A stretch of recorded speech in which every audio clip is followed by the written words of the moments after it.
vous allez voir les diastomes triporteurs qui ramassent les déchets ici pour aller jeter ça là-bas vers le paquet. Ce sont des jeunes, des femmes, mais aussi des autorités. Environ 150 participants à l'émission publique de la Radio Canal Révélation, organisée en collaboration avec le Collège des étudiants de l'Université Shalom de Bunia dans le cadre du projet Pamodja. Animé sous le thème pollution des eaux des rivières par des déchets ménagers, impact sur les communautés et actions à entreprendre, des échanges houleux ont eu lieu ici ce samedi 14 juin 2025. C'est pour dire que l'environnement devait faire pression, par exemple, sur la mairie, parce que la loi a confié au service de l'environnement, n'est-ce pas, de sanctionner, de rechercher les infractions. Et la première recherche devait s'appliquer sur les entités qui ont des actes générateurs de recettes. Pour le coordonnateur de la société civile, les responsabilités sont partagées en matière de gestion des déchets. Chacun doit faire son travail correctement.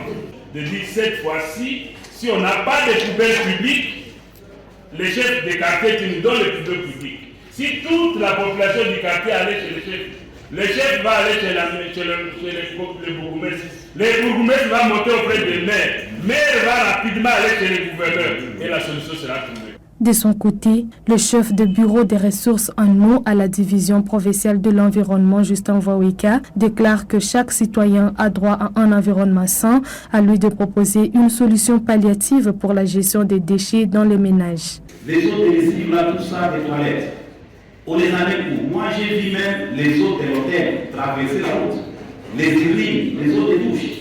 Ça, c'est des poumons, c'est des salibres. Donc, on devrait avoir des drainages pour canaliser les eaux usées. Nous proposons les tri sélectifs des déchets. Ça signifie qu'à partir des ménages, vous devrez avoir 3 sacs.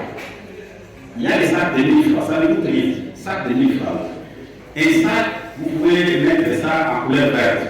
Là, mettez tout ce qui est biodégradable, les déchets organiques, les épluchures des maniocs, du sommet, tout ça, mettez là dedans.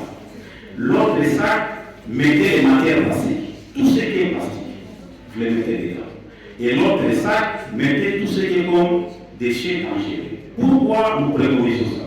Puisque lorsqu'on met les déchets ensemble, allez voir même dans votre propre poubelle, lorsque tu as mis les déchets, les sachets, les métaux assemblés, lorsque tu veux faire un salon, ça c'est compliqué. C'est très compliqué. Ce débat n'a pas seulement servi de cadre d'échange des jeunes et autorités, bien plus, il s'agissait d'une réelle séance de prise de conscience face aux responsabilités des uns et des autres autour de l'assainissement de l'environnement abonien qui passe par sauvegarde des eaux des rivières.